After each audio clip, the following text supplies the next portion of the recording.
Good morning, boys and girls. With the permission of Scholastic Publishing, I'll be continuing on Charlotte's Web. We're on Chapter 5, Charlotte.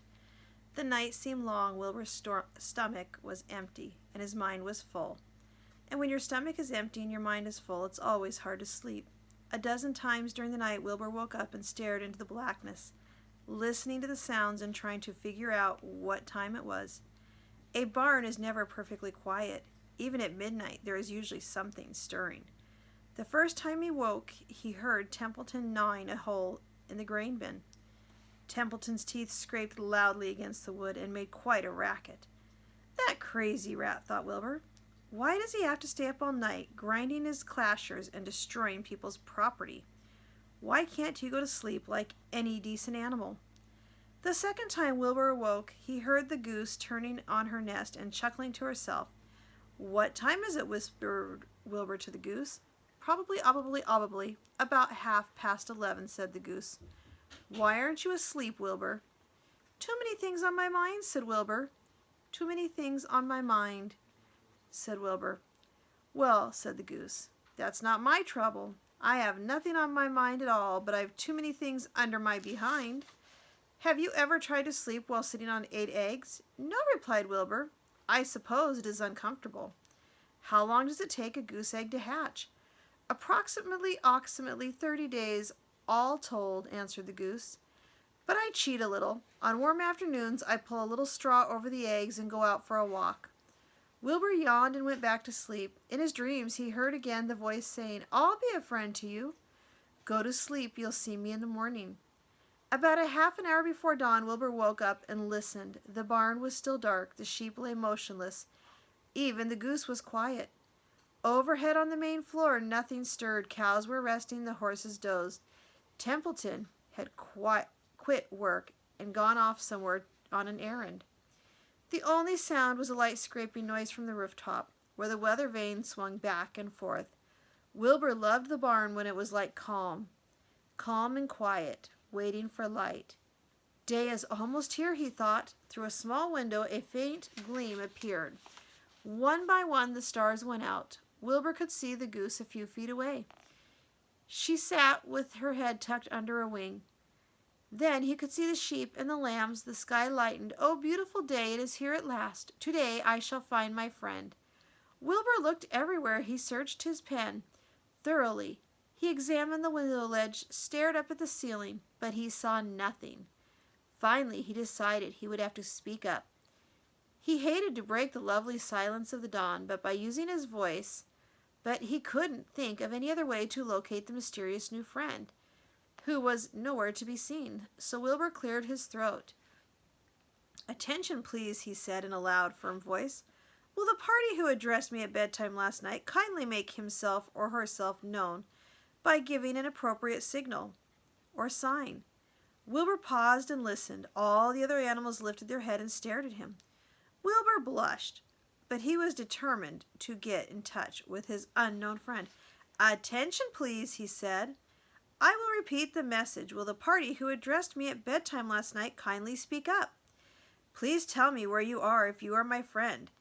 The sheep looked at each other in disgust. "Stop your nonsense, Wilbur," said the oldest sheep. "If you have a new friend here, and you're probably disturbing his rest, and the quickest way to spoil a friendship is to wake somebody up in the morning before he is ready. How can you be sure your friend is an early riser?" "I beg everyone's pardon," whispered Wilbur. "I didn't mean to be objectionable." He lay down meekly in his manure, facing the door.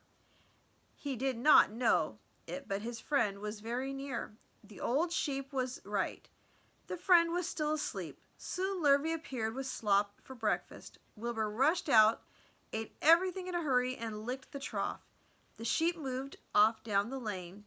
The gander waddled along beside them, pulling grass, and then, just as Wilbur was settling down for his morning nap, he heard again the thin voice that had addressed him the night before. "Salutations," said the voice. Wilbur jumped to his feet. What?" he cried. "Salutations," repeated the voice. "What are they, and where are you?" screamed Wilbur. Please, tell me where you are, and what are salutations?" "Salutations are greetings," said the voice. "When I say salutations, it's just a fancy way of saying hello or good morning. Actually, it's a silly expression, and I am surprised that I use it at all. As for my whereabouts, that's easy. Look up here in the corner of the doorway. Here I am. Look, I'm waving. At last, Wilbur saw the creature that spoke to him in such a kindly way. Stretched across the upper part of the doorway was a big spider web. Hanging from the top of the spider web, head down, was a large gray spider. And here's a picture of Wilbur looking up at Charlotte in her web. "Oh, yes, indeed," said Wilbur. "Yes, indeed. How are you? Good morning. Salutations. Very pleased to meet you. What is your name? May I have your name?" "My name," said the spider, "is Charlotte." "Charlotte what?" asked Wilbur eagerly. "Charlotte A. Cavatica. But just call me Charlotte." "I think you're beautiful," said Wilbur. "Well, I am pretty," replied Charlotte. "There's no denying that. Almost all spiders are rather nice looking. I'm not as flashy as some, but I'll do. I wish I could see you, Wilbur, as clearly as you can see me." "Why can't you?" asked the pig. "I'm right here." "Yes, but I'm nearsighted," replied Charlotte. "I've always been dreadfully nearsighted. It's good in some ways, not good in others. Watch me wrap this fly." A fly that had been crawling along Wilbur's trough had flown up and blundered into the lower part of Charlotte's web, and was tangled in the sticky thread. The fly was beating its wings furiously, trying to break loose and free itself. "First," said Charlotte, "I dive at him." She plunged head first toward the fly as she dropped the tiny silken thread unwound from her. "Next, I wrap him up." She grabbed the fly, threw a few jets of silk around it, and rolled it over and over, wrapping it so it couldn't move. Wilbur watched in horror. He could hardly believe what he was seeing. Although he detested flies, he was sorry for this one. "There," said Charlotte. "Now I knock him out so he'll be more comfortable." She bit the fly. "He can't feel a thing now," she remarked. "He'll make a perfect breakfast for me." And there is Charlotte wrapping up the fly. "You mean you eat flies?" gasped Wilbur. "Certainly. Flies, bugs, grasshoppers, choice beetles, moths, butterflies, tasty cockroaches, gnats, midges, daddy longlegs, centipedes, mosquitoes, crickets, anything that is careless enough to get caught in my web. I have to live, don't I?" "Why, yes, of course," said Wilbur. "Do they taste good?" "Delicious, of course. I don't really eat them.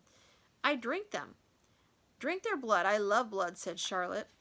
And her pleasant thin voice grew even thinner and more pleasant. "Don't say that," groaned Wilbur. "Please don't say things like that." "Why not? It's true." "I have to say what is true. I am not entirely happy about my diet of flies and bugs, but it's the way I'm made. The spider has to pick up a living somehow or another, and I happen to be a trapper. I just naturally build a web and trap flies and other insects. My mother was a trapper before me. Her mother was a trapper before her. All of our family has been trappers. Way back for thousands of years, we spiders have been laying for flies and bugs." "It's a miserable inheritance," said Wilbur gloomily. He was sad because he knew his friend was so bloodthirsty. "Yes, it is," agreed Charlotte, "but I can't help it. I don't know how the first spider in the early days of the world happened to think of this fancy idea of spinning a web, but she did, and it was very clever of her too. And since then, all of the spiders have had to work the same trick. It's not a bad pitch on the whole." "It's cruel," replied Wilbur, who did not intend to be argued out of his position. "Well, you can't talk," said Charlotte. "You have your meals brought to you in a pail. Nobody feeds me. I have to get my own living. I live by my wits. I have to be sharp and clever, lest I go hungry. I have to think things out, catch what I can, and take what comes. And it just so happens, my friend, that what comes in flies and insects and bugs. And furthermore," said Charlotte, shaking one leg, "do you realize that if I didn't catch bugs and eat them, bugs would increase and multiply and get numerous, that they destroyed the earth and wipe everything out?" "Really?" said Wilbur. "I wouldn't want that to happen. Perhaps your web is a good thing after all." The goose had been listening to his conversation and chuckling herself. "There are a lot of things Wilbur doesn't know about life," she thought. "He's really a very innocent pig." He doesn't even know what's going to happen to him around Christmas time. He has no idea that Mr. Zuckerman and Lurvy are plotting to kill him. And the goose raised herself a bit and poked her eggs a little further under, so that they would receive the full heat of her warm body and soft feathers. Charlotte stood quietly over the fly, preparing to eat it. Wilbur laid down and closed his eyes. He was tired from his wakeful night and from the excitement of meeting someone new for the first time. A breeze brought him the smell of the clover, the sweet-smelling world beyond his fence. Well, he thought, I've got a new friend all right. But what's a gamble friendship is. Charlotte is fierce, brutal, scheming, bloodthirsty. Everything I don't like. How can I learn to like her?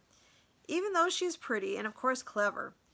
Wilbur was merely suffering the doubts and fears that go with finding a new friend. In good time, he was to discover that he was mistaken about Charlotte. Underneath her rather bold and cruel exterior, she had a kind heart, and she was to prove loyal and true to the very end. Next week on Monday, we will read Summer Days, the next chapter in Charlotte's Web. Have a great weekend, everybody.